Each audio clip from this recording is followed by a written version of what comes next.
caso Koldo, las últimas concesiones de Pedro Sánchez a los independentistas a través de la ley de amnistía, las múltiples noticias en torno a la mujer del presidente, Begoña Gómez, han sido semanas donde todos los bombazos informativos apuntan directamente a la línea de flotación de Pedro Sánchez. Y en Voz Populi hemos querido comprobar si todo esto está afectando a los intereses electorales del Partido Socialista. Para ello contamos con una encuesta fresquísima de Amalgama Métrica para este periódico que nos va a desgranar mi compañero Ángel Ortiz. Un placer estar aquí contigo. Igualmente, Ángel. Bueno, parece ser que efecto sí que ha tenido, por los resultados que nos dice esta encuesta, ¿verdad? Sí, se consolida una tendencia, ¿no? Si bien el mes pasado veíamos un efecto ya bastante fuerte de lo que fue la explosión del caso Koldo, que ya va hacia un mes, y las elecciones gallegas, recordemos, ahora vemos que el PP sube incluso 4 diputados más que en la anterior encuesta, ¿no? Se consolida una tendencia, decíamos, y además, teniendo en cuenta que la encuesta se hizo esta semana, entre lunes y jueves, que también estalló el caso del novio de la presidenta madrileña, Isabel Díaz Ayuso, vemos que en principio pues, no ha tenido ese efecto en el electorado que sí ha tenido lo otro, ¿no? O sea, ha tenido esa antología de escándalos, muchos de ellos que han afectado al seno del gobierno en el último mes. Y además vemos que a Feijóo le salen los números. Si se hicieran elecciones ahora mismo, como bien le gustaría al Partido Popular, podría gobernar en coalición con Vox. Podría gobernar con un Vox, además, cada vez más con menos votos, ¿no? Con una sangría que es incapaz de frenar. Ahora lo que nos enfrentamos es a un ciclo electoral que viene en 3 elecciones en 3 meses, el 12 de abril las elecciones vascas, el 12 de mayo las elecciones catalanas, ¿no? Y el 9 de junio las elecciones europeas, en las que el PP en una de ellas tiene muy buenas expectativas, que son las europeas, que siempre se ha interpretado como un mano a mano con Sánchez directamente, no un pulso del bipartidismo, y después por su propia especialidad, tanto vascas y catalanas, muy particulares, donde el PSOE podía coger un poco de aire a tenor de los buenos pronósticos que tiene el exministro de Sanidad Salvador Illa, ¿no? El PP precisamente intentará atacar a Illa, ¿no? Pues al hilo de ese caso de Koldo que podría afectar al exministro. Es verdad que, como decíamos, la derecha, si se hicieran elecciones generales, podría gobernar, y que Vox, pese a que sigue perdiendo ese apoyo, esos diputados, pues podría hacer esa coalición. Pero vamos a ver qué es lo que pasa con la izquierda, qué es lo que pasa con Pedro Sánchez, con todos estos casos, estas noticias que han ido sucediendo, Begoña Gómez. La verdad es que sigue perdiendo escaños. Sí, también vemos que se ha estabilizado, no por decirlo así, ¿no? Pierde un diputado que al final entre ambos partidos, ¿no? Los dos partidos que sostienen la coalición de gobierno, ¿no? O el Ejecutivo, el Gabinete de Ministros, que son PSOE y Sumar, la coalición liderada por Yolanda Díaz, se dejan 22 escaños respecto del 23J, ¿no? Que no es un número nada desdeñable. Además que el gobierno sume 131 diputados, ahora mismo pues, es un apoyo pues, flojo, ¿no? Para afrontar lo que decíamos, ¿no? 3 elecciones consecutivas que no precisamente con fuerzas vigorosas. Veremos qué pasa. ¿Y qué pasa también con los partidos nacionalistas, con esos socios independentistas que tanto necesita Pedro Sánchez para armar esa coalición Frankenstein, ¿no? Esquerra, Junts per Cat, Bildu. Aquí sí hay movimiento, porque algo que nos sorprendía el mes pasado y que comentábamos era que se permanecían inalterables respecto del 23J. Aquí sí hay un cambio, ¿no? Y se ve que la vuelta de Puigdemont a la escena política, a los titulares, pues le ha hecho a Junts subir a los postconvergentes un diputado.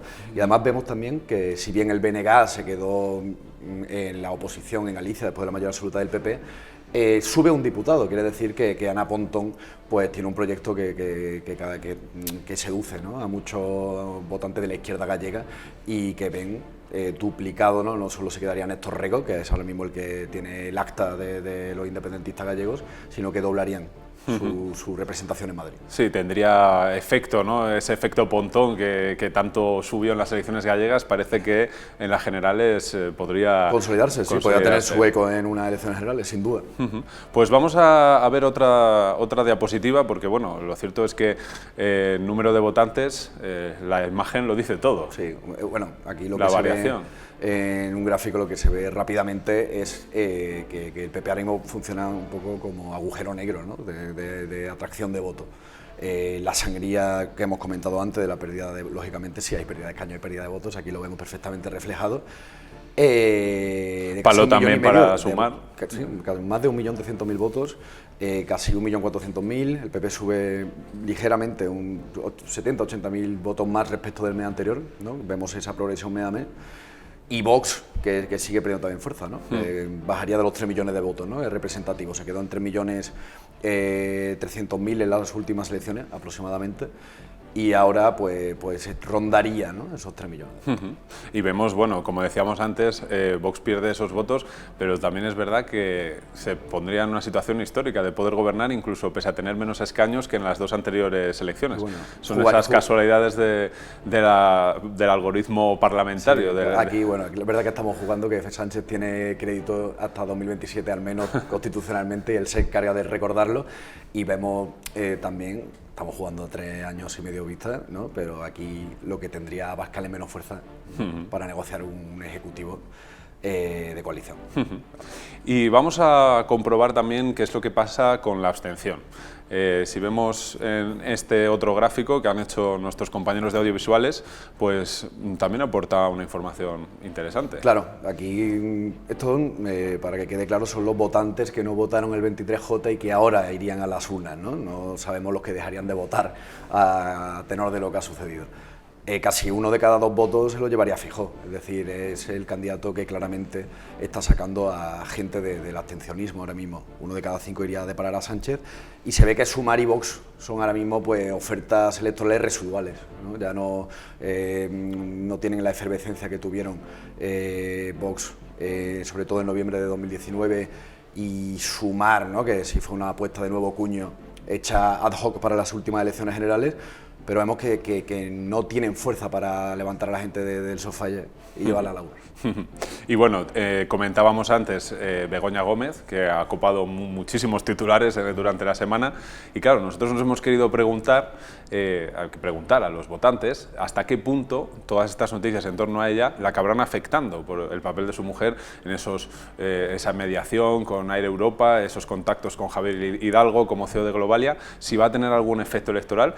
Y bueno, esto es lo que dicen los electores. Son las preguntas concretas, ¿no?, que se hacen en cada mes, y bueno, es representativo porque luego ahora vamos a verlo particularizado por partidos, pero aquí vemos que el 40% de los españoles piensa que sí puede tener consecuencias en Sánchez, ¿no? que tiene cierta gravedad y que puede haber algo, que pueden salir más cosas, ¿no?, que hay sospecha, ¿no?, sobre el propio corazón de la Moncloa. La mitad opina que no, y permanecen indiferentes solamente a esta pregunta un 10%, 1 de cada 10. Me parece representativo.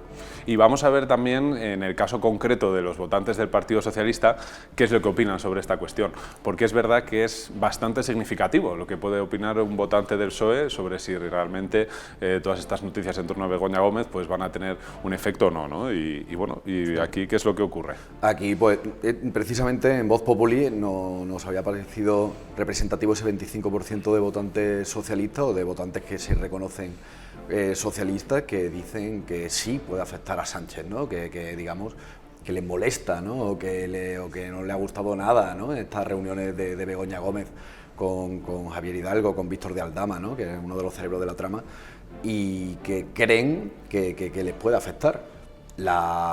Incluso se llama En Sumar, que vemos que tiene el votante de Sumar hay una aceptación muy alta del actual presidente del gobierno, es un número parecido, ligeramente superior, y bueno, vemos que sí que en el votante de la derecha, ¿no?, tanto de PP como de Vox, pues sí, más de la mitad piensan que afecta. Lo que es incuestionable es que en el Partido Socialista, nerviosos por este tema sí que parecen, y para muestra lo que hemos visto esta semana en el Congreso de los Diputados, con esa sesión de control, que me parece que además tú estuviste ahí en persona y pudiste ver, bueno, lo que fue aquello, ese espectáculo, ¿no? Sí, pero bueno, ahí tengo que decir, pues, no romper una lanza por ellos, sino por igualar, que fueron todos, ¿no?, que de hecho ha sido una de las cosas que más ha comentado esta semana, es precisamente ese grado de crispación que hay en un dado el debate político, ¿no? Y sobre todo el Congreso de los Diputados, que yo creo que afectan a todos los grupos políticos en su conjunto.